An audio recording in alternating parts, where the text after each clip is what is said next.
You have your agency disclosure, which is within the package.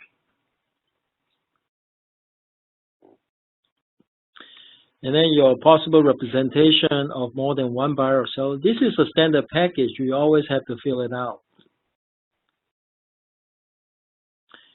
And then the RPA. So the purchase price was 2.65. It was a 60-day escrow. Okay. And then we put in the 3% deposit, so that was $79,500. And we put down a second loan. You know why I put down second loan? Because it's an AITD.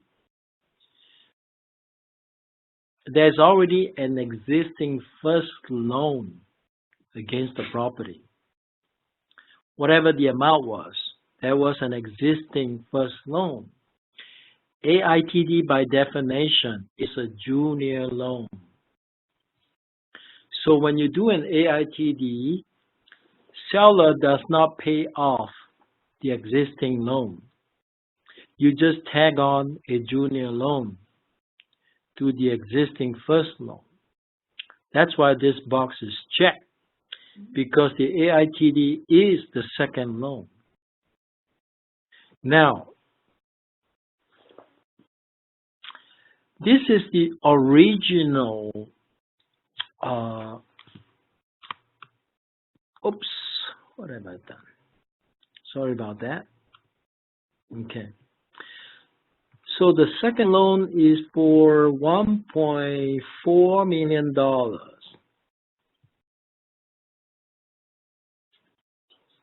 And then the balance of down payment or purchase price was 1.17. All of this add up to be 2.65. Okay?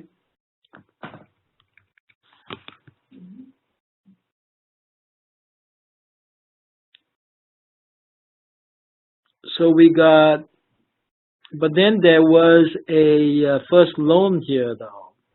Even though there was a first loan, that first loan is not even referenced in the AITD. We don't really need to reference the first loan in the AITD. In the RPA, sorry about that, RPA. The rest is very typical.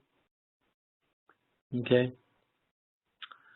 We have loan contingency. And then we also have addendum 1.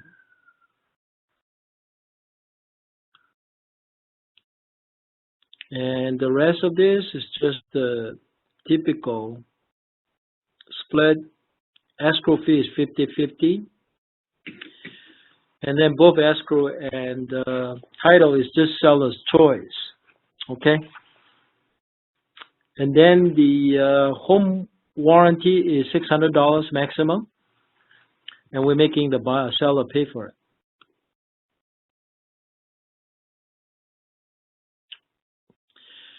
And if I don't change anything, we just go by the default provisions in the RPA.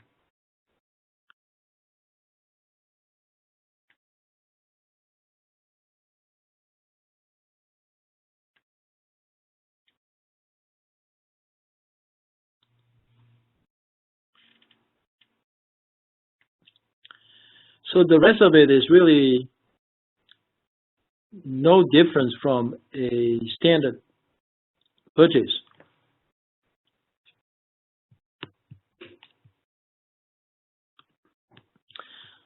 Okay, now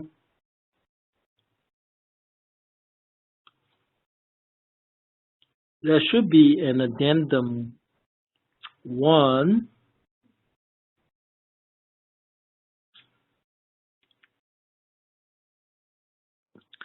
That will talk about the AITD.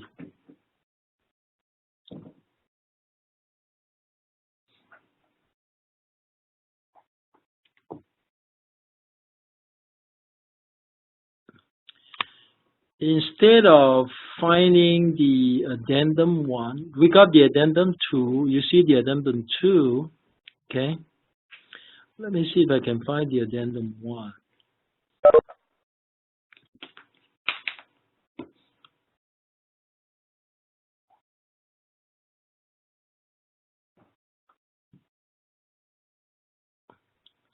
Forget about the seller counteroffer number 1 for now.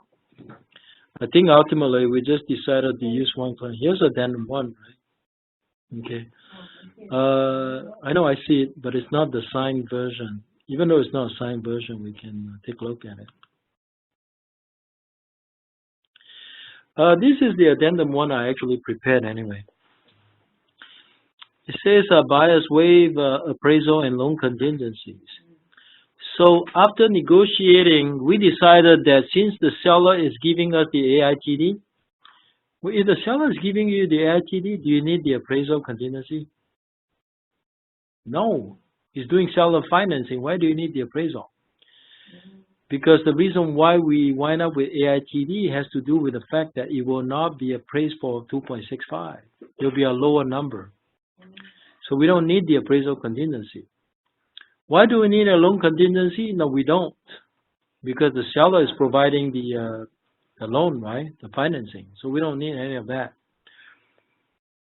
And then it says seller agrees to provide seller financing in the form of an all-inclusive trust deed in the sum of $1.4 million on terms similar to seller's lender. What we decided to do was we found out that the first loan had a balance of about 1.4. So we did the AITD. No, actually, the the seller's loan is actually less than 1.4, because if the AITD is 1.4, the seller's loan can't be 1.4. Or it could be that if the seller is the buyer's cash plus the AITD, the two numbers will have to add up to 2.65. Okay, so my buyer actually had 2.65 minus 1.4. So my buyer actually came in with like a little bit over $1 million, right? And then it says subject to buyer's approval of such terms as a condition for close of escrow to be removed no later than 10 days after seller has provided the necessary documents to allow buyer to exercise this contingency. So we don't have a loan contingency. However, we want to be able to examine the seller's terms, because remember, it says the AITD is on the same terms as the seller's mortgage. How do we know what the seller's terms are? In order to know what the seller's terms are is for the seller to give me the document so I can see it. What if the interest rate is 7%? Because if they told me it's 4%, then I need to verify that it's 4%. So that is a contingency.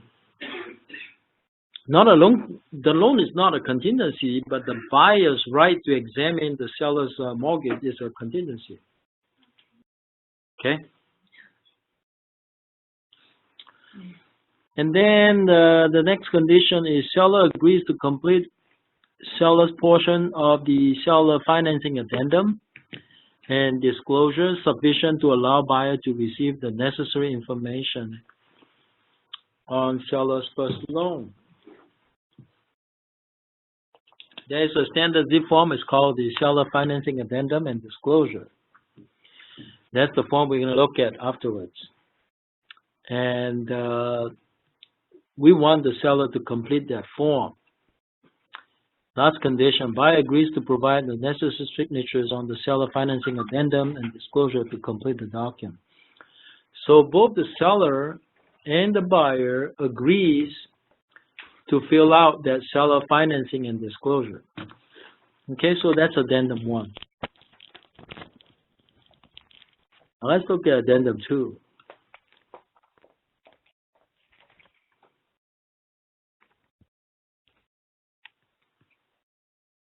Let's say this is addendum 2.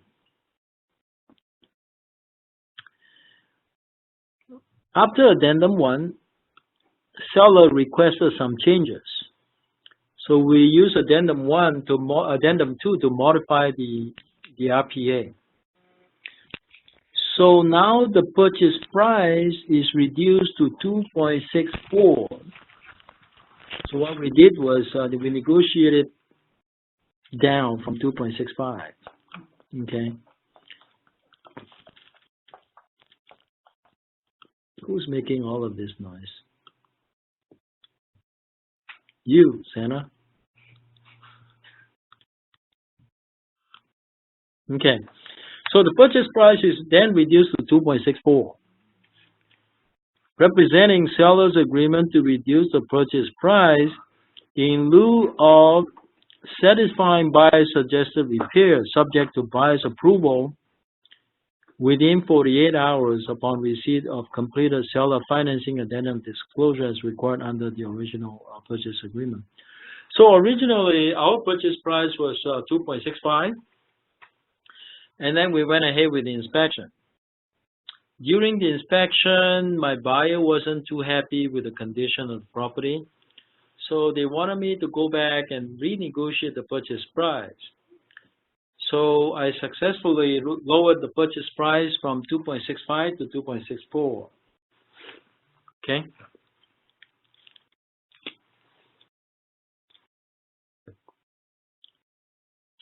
And then also we remove all the contingencies. And then we release the deposit to the seller. Why did we release the deposit to the seller? The reason why we released the deposit to the seller is because the seller needed the money to place an offer on the seller's purchase. That's part of the negotiation. So the seller agrees to give us the AITD. In exchange, we agree to release the deposit to the seller. Buyer and seller shall sign an escrow amendment adding Shuang Liu as a co-buyer. So after my buyer secured the deal, they did not have enough money. So they asked for a friend to help, and this friend became a third buyer. So we added a buyer. So we actually included this third buyer in all of the escrow instructions. So it says here, upon buyer's approval of seller financing, buyer and seller shall proceed in good faith to execute whatever necessary documents to effectuate the seller financing by means of an AITD. So we have to approve the seller financing addendum and disclosure, and after that, the escrow will prepare an AITD. Not every escrow is comfortable in doing an AITD. So if you need to do an AITD, you need to find an escrow that is experienced in doing AITD. If escrow is not, they are not comfortable. So this particular listing agent that I dealt with, fortunately, had past experience with AITD. So she found an escrow that was willing to do AITD, and we went with the same escrow. Okay, so that's addendum number 2. And then the last addendum was addendum number 3, which was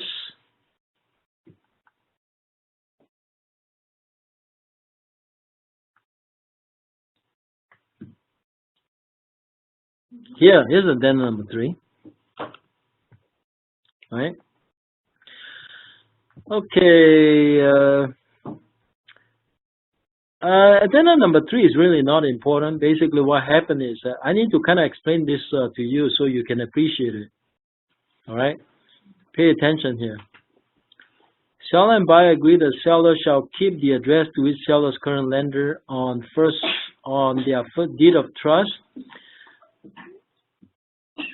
Send notices and correspondence unchanged during the terms of the AITD, which buyer signed in favor of seller, and that after close of escrow, buyer shall be entitled to claim interest deduction during the ownership and the property. Now remember, what happened to the first loan? Was it paid off? In whose name is the first loan under? Seller. Did the first lender know about the AITD? No. No. Was it risky not to let the first lender know? Yes. Technically, yes, but the risk is so small that they will call the loan, right? Technically, they can call the loan. What do you mean by call the loan? Which means that we want to be paid in full now. Call. Due on sale. Due on sale. That's right. Technically, it triggers the due on sale because there was a transfer of title. But the loan is still under the previous owner's name. So because the loan is under the previous owner's name, and bank doesn't know about the AITD, right? We actually have to address this concern because not every buyer is comfortable doing this. Okay? So we need to have kind of like a plan B in case the bank calls the loan due. What's our plan B, right? So we did have a plan B. Okay? So, as I said, it's an unusual arrangement. AITD is an unusual arrangement because the first loan is not paid off. And the way we set this up is originally we were going to have a loan servicing company, a private loan servicing company, to collect the payment that is due from my buyer to this seller every month. Now, who pays what to who under an AITD? Under an AITD, buyer will be making a mortgage payment to a seller. Remember, the AITD includes the first loan. AITD is all inclusive. It includes the first loan. The amount includes the first loan, right? So if the buyer is making payment to the seller, who's supposed to make payment to the first lender? Seller. That's right. And we had a first seller that don't like it. They don't like that they're making payments to they don't want to have anything to do with mortgage payment. So that presents a problem. So we went back and forth about this several times. The seller is saying, you know what? Don't make the payment to me. I don't want to have anything to do with this property anymore. Remember, we released our deposit to the seller. When we closed escrow, our deposit was $79,500. And because we also, our cash was like $1 million something though, right? If you add up the 79,000, it's $1.8 million or something, and they actually used that money to purchase their next home. And because they had enough money, it was structured in a way that whatever my buyer pays to the seller is exactly enough to pay the first loan. In other words, the seller has no financial incentive on this. If the first loan has an interest of 4%, we're making a 4% interest. Seller has absolutely nothing to gain. Do they want to be involved in this anymore? Of course not. That's why they're saying, don't make payment to us because you are creating more paperwork for us. If you make it to us, we have to pay it to the lender. So it's a problem for us. So ultimately, we were very concerned about us making payment to the bank directly because then the bank would have found out the title changed, right? So we were very concerned. We went back and forth several times, but in the end, we couldn't convince the seller that they should be the one making the payment to the lender. If we pay, let's say, X amount to the seller, seller will pay the exact amount to the mortgage company. Do they want to do it? No. Cost time and then, hassle. However, who gets the 1096 at the end of the year? The seller or the buyer? Seller. Seller gets the 1096. If you are the buyer, would you be concerned if the seller tried to claim mortgage interest deduction on their tax return? Yes. Yeah. Of course. That's because you want to claim mortgage interest deduction if you are the buyer, right? That's why we had that third addendum. This is what the third addendum said, right? It said to keep the address. So basically, we let the lender send the statement to the same address because the seller already moved. But who gets the bank statement? The buyer will get the bank statement now, but the bank statement will be under whose name? So the seller doesn't see the bank statement, correct? It's the buyer who receives the bank statement, right? And then it is the buyer who makes the payment directly to the lender, right? It turns out the lender didn't care where the money was coming from, as long as they get their monthly payment. So we don't have any due on sale problem. It's been going on for a year now and there's no problem. You think there's going to be a problem in the future? Probably not, right? As long as my buyer keeps making payment, right? So one of the concerns that the seller had was, how long is this AITD going to be? We don't want it to be forever, and kept thinking about, the risk that we might have. So the seller requested that we keep it no longer than 3 years. So we have a 3-year AITD for this property. After 3 years, we're supposed to pay off. So that's where the plan B comes in, because in 3 years, we're supposed to pay off the AITD. Okay?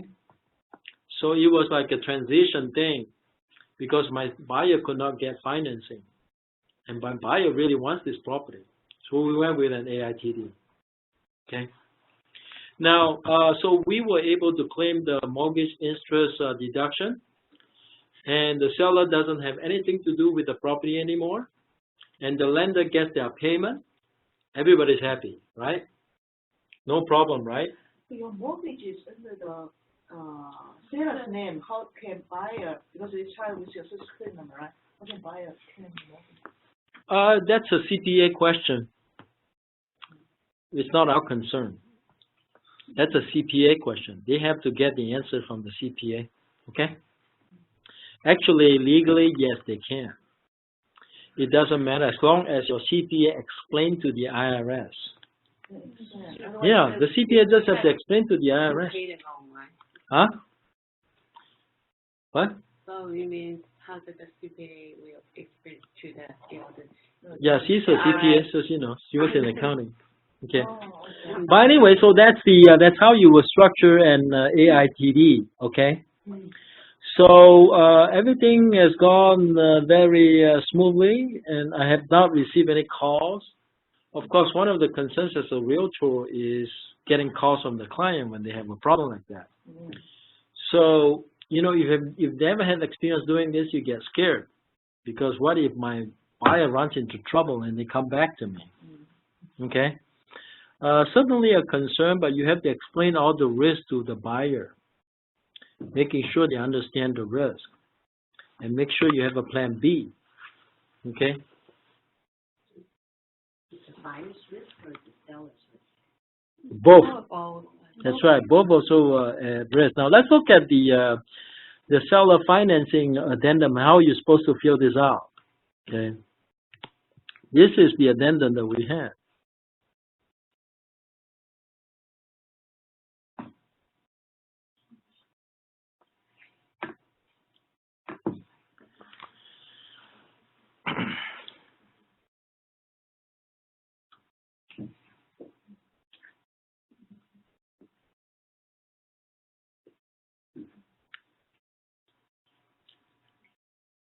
You guys get this kind of problem with Ziplogics? It's not an internet issue, is it? Yeah. Maybe it is. This is seller financing addendum and disclosure. Every time you have seller financing, how many different kinds of seller financing do we have? AITD is one of them, right? Can we have other types of seller financing?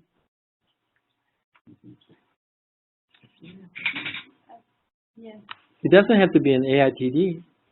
It could be just a straight seller second deed of trust, right? That's the seller financing, right? Now, if you're a seller, you give a seller financing to the buyer, and if it's not an AITD, Do you have to pay off the first loan? No. You don't have to. The seller can take a second. Is that right? No, actually, if it's not an AITD, if it's a seller taking a second, usually we want the buyer to get their own loan because we want our loan paid off. If I'm a seller for this property, if I'm not doing an AITD, don't I want the buyer to pay off my first loan with his or her loan? That way I can take a second, right? Why do I want to stuck with payment for the first loan if I'm doing a seller financing for the second? I definitely want the buyer to get their own loan, right? Yeah?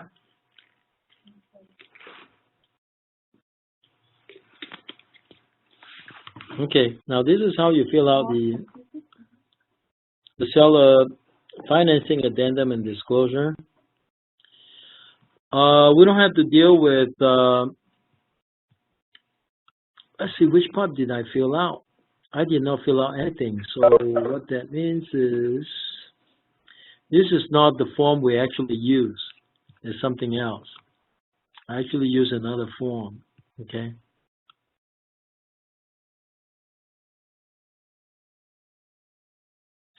How about this one?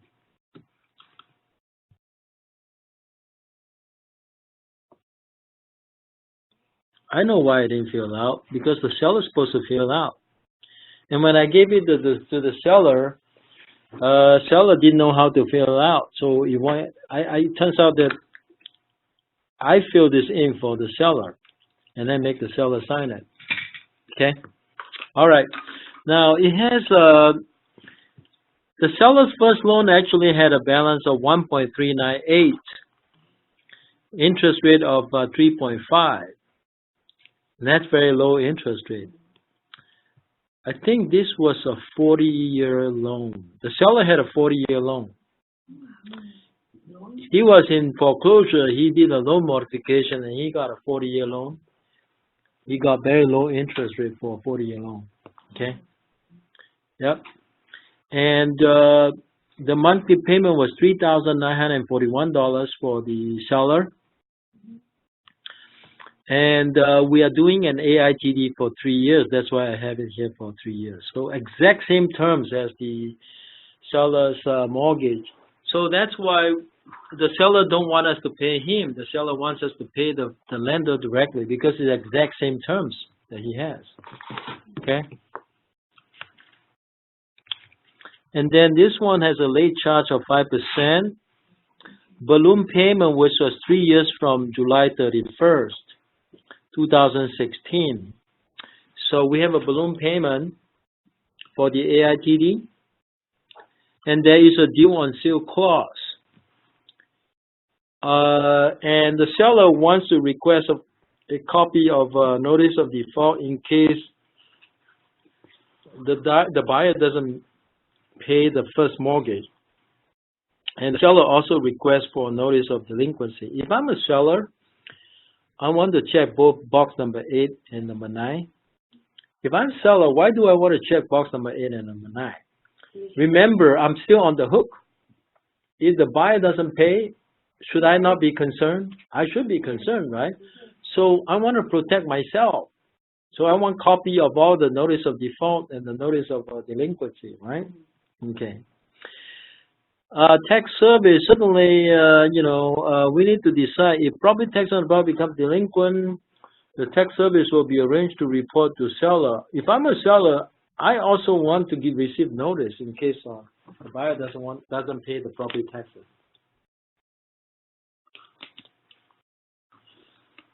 All right.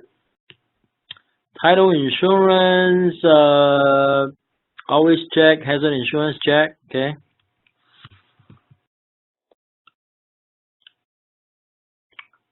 No negative amortization, so we leave that alone. Proceeds to buyer, no. And because we're doing, you see there's a checkbox for AITD, so we check AITD, right? And then what else do we say here?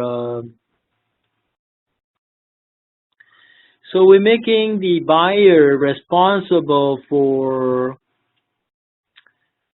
In the event of prepayment of a senior encumbrance, the responsibilities and rights of buyer and seller regarding refinancing, prepayment penalties, and any prepayment discounts are buyer's sole responsibility. So you can either check buyer or seller. If I'm the seller, I'll make it the buyer's responsibility. Commonwealth Services Corp is actually a private loan servicing company. That's a company that was chosen.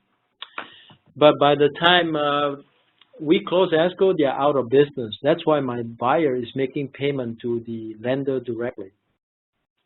At first, the seller wanted to go through loan servicing company because they don't want the lender to find out about the deal. But this company went bankrupt, and we could not find another loan servicing company. That's why there was so much problem. Seller decided that, a buyer decided that they're just going to pay the bank directly. You see, it says here, buyer to pay for neutral third-party payment service. There'll be no additional financing secured by the property until all-inclusive deed of trust have been paid in full. This might have been the language from the seller, so I just included it in here in that seller financing addendum. Okay. We already checked AITD, so we're not going to check 19. Senior loan. We decided that a separate sheet with information on additional senior loans is attached. So that's why we did not fill out this information. Buyer's creditworthiness. So they don't care about buyer's creditworthiness at this point. So we just check no other disclosure concerning buyer's creditworthiness has been made to the seller. Okay. And then after that, this is just the signature page, and we get both parties to sign on it. Okay? And then this is a standard disclosure that the buyer is supposed to read. Okay? So when they talk about seller financing addendum and the disclosure, they're talking about this form. So you fill out the form, and then you include the form to the purchase agreement. Now you have a complete purchase agreement. Okay, so this is how you put together an AITD transaction. It is very rare, but it could happen. So you know how to do that now, right? So now we have a recording of this. The reason why I did this is because previously we didn't have a recording. Okay, so now I have a recording. So if you ever have to do AITD again, come in and watch this recording. It will be archived and it will be made available on the agent's folder. Okay? All right. Thank you all for attending.